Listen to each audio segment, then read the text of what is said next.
안녕하세요, 주니치입니다. 오늘은 2024년 11월 5일 화요일입니다. 그럼 오늘도 테슬라 관련 다채로운 소식들 정리해서 전달 드리도록 하겠습니다.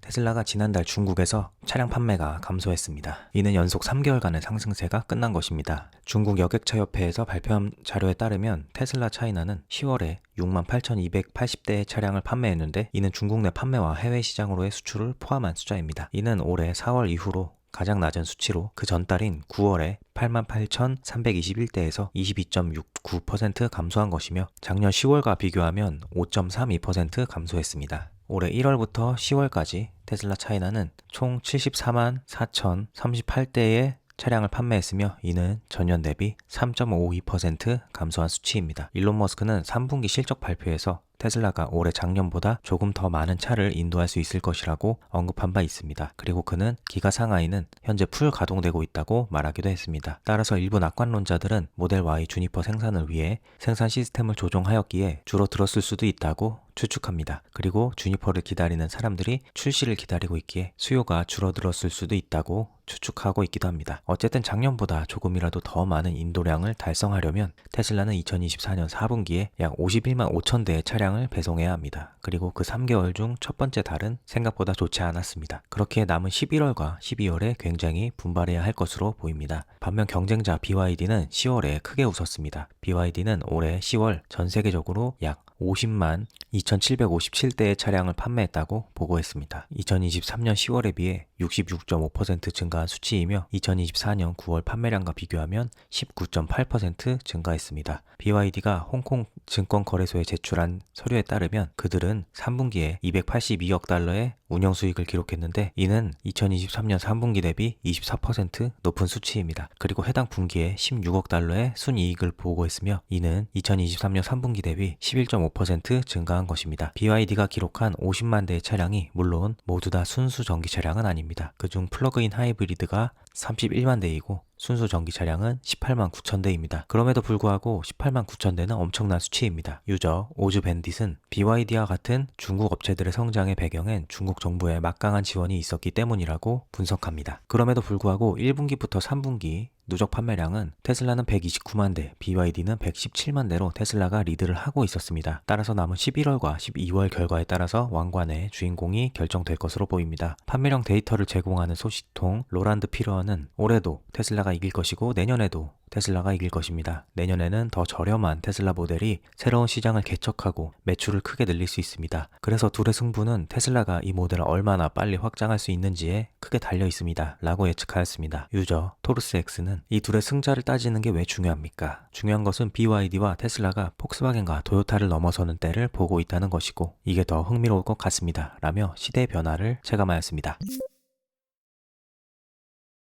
테슬라가 에너지 회사로서의 중요한 순간을 맞이했습니다. 월요일 테슬라의 메가팩 공식 계정은 라스론 메가팩토리의 팀이 10,000번째 메가팩을 조립했다고 발표하며 기념 풍선을 들고 포즈를 취한 메가팩 팀의 모습이 담긴 사진을 업로드하였습니다. 이는 테슬라가 전기차 회사로서만 머무르는 것이 아니라 새로운 시장을 개척하고 그곳에서 살아남아 성과를 냈다는 점에서 매우 의미가 있습니다. 그리고 제가 영상으로 전해드리기도 했지만 올 한 해 메가팩 계약 소식은 지속적으로 이어져 왔기에 어쩌면 예상되었던 당연한 성과일지도 모르겠습니다. 전례 없이 빠른 속도로 건설 중인 상하이 메가팩토리가 10월 중에 80% 완공되었다는 설이 돌고 있는 것을 감안할 때 테슬라는 곧 2개의 메가팩 공장을 갖게 됩니다.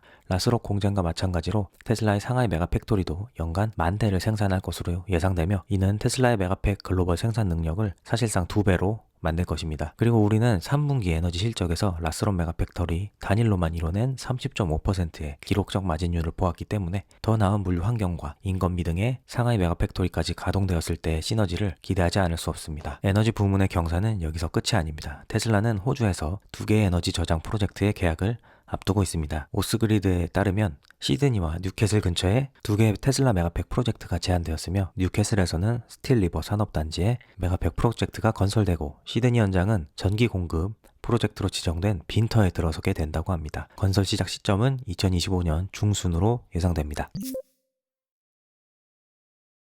캘리포니아 주지사와 일론 머스크는 사이가 매우 좋지 않지만 캘리포니아 사람들은 테슬라를 매우 좋아하는 듯합니다. 그리고 하루하루 다르게 테슬라의 천국으로 거듭나고 있습니다. 현재 테슬라는 캘리포니아 중부에 충전기 98개를 보유한 해리스 렌치 충전소를 운영 중입니다. 영상을 보시면 태양광 패널과 메가팩 그리고 충전기와 오고 가는 테슬라 차량으로 마치 테슬라 성지에 가 있는 듯한 느낌입니다. 우리나라에서 충전기가 많은 곳이어봤자 8개 정도인 것을 감안할 때 이렇게 한 충전소에 98개의 충전기가 있는 것은 정말 스케일 자체가 다르게 느껴집니다. 그런데 여기서 끝이 아닙니다. 캘리포니아주 컨 카운티에 이미 이보다 더 큰 164개 규모의 슈퍼차저가 2025년 중순 오픈을 목표로 준비되고 있습니다. 그리고 새로운 규모의 슈퍼차저가 또 캘리포니아에 준비되고 있다고 합니다. 새로운 스테이션은 I5 도로변의 WJ인 에비뉴에 위치할 예정이며 총 168개의 충전기를 갖추게 된다고 합니다. 이는 여전히 테슬라가 폭발적 성장 중에 있으며 캘리포니아의 충전 수요가 엄청나다는 것을 보여줍니다. 우리가 2025년을 앞서 말한 상하이 메가팩토리나 모델 Y 주니퍼, 자율주행 등 테슬라의 주력 모델들에게 있어서 역사적 한 해로 생각하지만 슈퍼차저와 같은 요소들에게도 엄청난 한 해가 될 것으로 보입니다. 이 슈퍼차저들이 들어서는 모습이 너무나 기대가 됩니다. 유저 마크 브루네는 듣기 좋은 소식입니다. 테슬라 같은 대기업이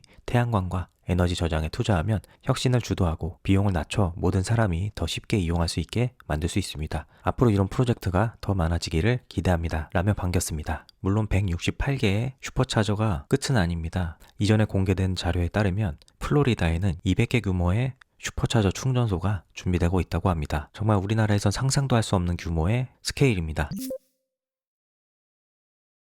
이 밖의 소식으로는 테슬라가 새로운 안전 기능을 OTA 업데이트로 제공할 예정이며 이는 주차된 상태에서 문을 열 때 사각지대에서 오토바이, 자전거, 보행자 등이 다가오는 경우 경고등과 알림음을 울리게 하는 기능이라고 합니다. 그런데 이 기능이 저와 같은 구형 아톰 차량에게도 제공이 되는 것인지 아니면 신형 차량에만 제공되는 것인지 혹은 안전 규제가 민감한 유럽에만 배포되는 것인지는 정확하게 알려지지 않았습니다. 추후 업데이트 릴리즈 노트가 나오면 알 수 있을 듯 합니다. 그럼 오늘 영상은 여기까지 하겠습니다. 저는 내일 찾아뵙도록 하겠습니다. 시청해주셔서 감사합니다.